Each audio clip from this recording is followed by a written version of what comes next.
Hello, boys and girls. Today, what we are going to talk about is that good readers really get to know their characters by comparing books in a series. So, because we are not going to have a series that we read all together, I'm going to read from a book that I think a lot of us know, and if we don't know the books, at least we probably know the character. So, we are going to read Curious George Takes a Job. And several times throughout this, I'm going to ask, is this something that Curious George would do in another book? Or if you haven't read any Curious George books but you know about him, do you think this sounds like something Curious George would do? So let's get started, and this is by H.A. Rey.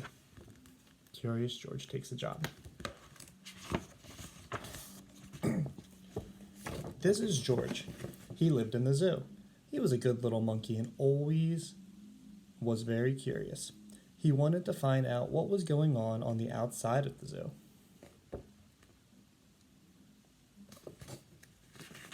So right away we can say Curious George is always curious. So I'm going to write down curious. That's going to match what he's done in other books in the series. One day when the keeper was not paying attention, George got hold of the key for the cage.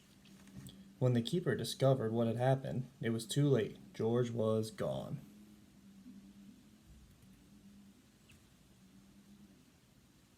So there, it sounds like George was a little bit sneaky, maybe a little bit of a troublemaker. Think to yourself, does that sound like something that George would do?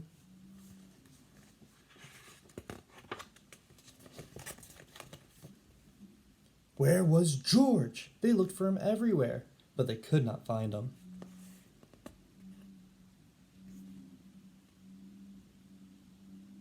Where is George? George was hiding in the hay of his friends, the elephant. Finally, the keepers gave up looking for him. George found a nice cozy spot to sleep under the elephant's right ear, and the next morning before the zoo opened, he got away safely. So there he is. He's sneaky again. He hid in a place that no one expected to find him. Now he got away. Once in the street, George felt a little scared. What should he do in the big city? Maybe he could find his friend, the man with the yellow hat, who had brought him over from Africa a long time ago. Only George did not know where he lived. So it sounds like that's our problem. He wants to find his friend, the man in the yellow hat, but he doesn't know where he lives. There was a bus stopping at the corner. George had never ridden on one. Quickly, he climbed a lamppost, jumped on top of the bus, and off they went.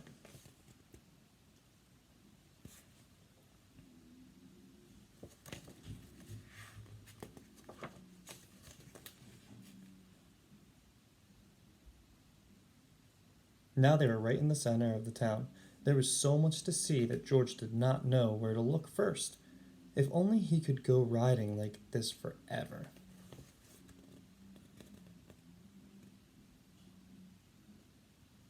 So if he really likes the big city, he doesn't know where to go first, he sees all the people around, he sees all the buildings, he's excited. I think that continues to tell us that he's curious. He wants to know what's going on with all these people, he wants to know what's going on with all these buildings.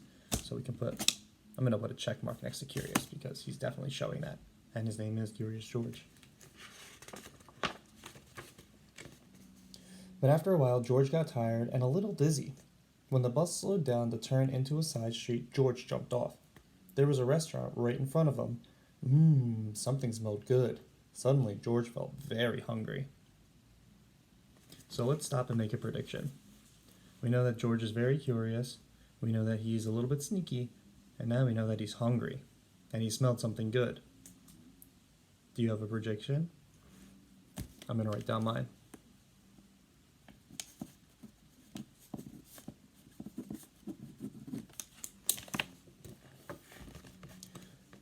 The kitchen door stood open and George walked in.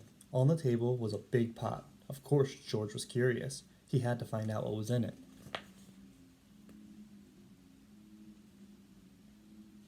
So there he is, being curious again. Kind of starting trouble. This isn't his restaurant. It's not his pot of food. When the cook came back, he had a big surprise. Spaghetti was all over the place, and in the middle of it was a little monkey. George had been eating yards and yards and had wound himself all up in it. The cook was a kind man and did not scold much. So, my prediction was that George was going to go into a restaurant and eat some food, so that came true. My prediction was correct. Was your prediction correct? I hope so. But if not, that's okay, because that's why we call it a prediction. We're guessing what's going to happen next. But George had to clean up the kitchen and then do all the dishes. My, what a lot of them there were. The cook was watching George. "You are lucky to have 4 hands," he said. "You can do anything twice as quickly." So instead of 2 hands, he has 4, so he can do things a lot more quickly. He has 4 hands to work with. "I have a friend who could use a handy little fellow like you to wash windows. If you would like to, I will take you over to him." So they went down into the subway and took the uptown train to the cook's friend, who was an elevator man in a skyscraper. Skyscraper's really, really tall building, like you would see in New York City or Philadelphia. "Sure, I can use you," the elevator man said to George. "I will give you what you need for the job. You can start right away, but remember, you are here for washing windows. Never mind what the people inside the house are doing. Don't be curious, or you'll get into trouble."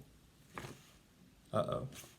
The 2 things so far that we wrote down about George were that he is curious and that he's kind of a troublemaker. He's sneaky. So, uh-oh. George promised to be good, but little monkeys sometimes forget. Let's make another prediction. Is George going to forget? I'm going to write down my prediction.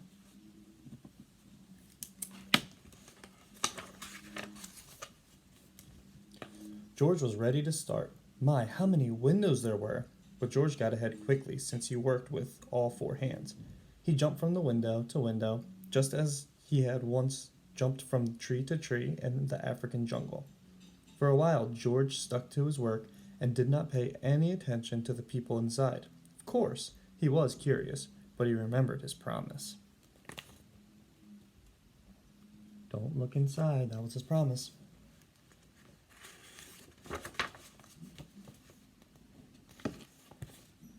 In one room, a little boy was crying because he did not want to eat his spinach. George did not even look, but went right on with his work. In another room, a man was taking a nap and snoring. George was sorry it was not his friend, the man with the yellow hat. He listened to the funny noise for a while, then went on working. But what was going on in here? George stopped working and pressed his nose against the window. 2 painters were working inside. George was fascinated. Painting looked like a lot more fun than washing windows. So he did good for the first 2. He just listened to the baby crying, he listened to the snoring, but now he's looking inside like he was not supposed to. So my prediction, was he going to break his promise? I wrote yes.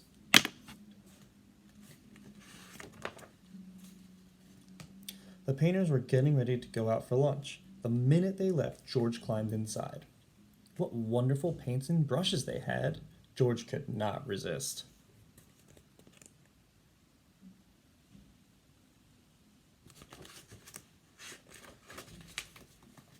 An hour later, the painters came back. They opened the door and stood there with their mouth wide open. The whole room had changed into a jungle with palm trees all over the walls, and a giraffe, and 2 leopards, and a zebra, and a little monkey was busy painting himself on one of the trees. Then the painters knew what had happened. So we're going back to our character traits. He was curious about what the painters were doing. He wasn't supposed to look in the windows, but he did anyway. And he's kind of making a little bit of trouble here. I think we can also write down that he's very talented. He's very good at painting. He was jumping all over throughout the city to get onto the bus. He was jumping all around and using all 4 hands so that he could, 1, sneak in to get the spaghetti and also clean all the dishes. And then he also was using his skills to clean all the windows. So he's very, very talented. This is another long book. So we are going to stop there for today, and we will continue with Curious George Takes a Job next time. Have a good day, everybody.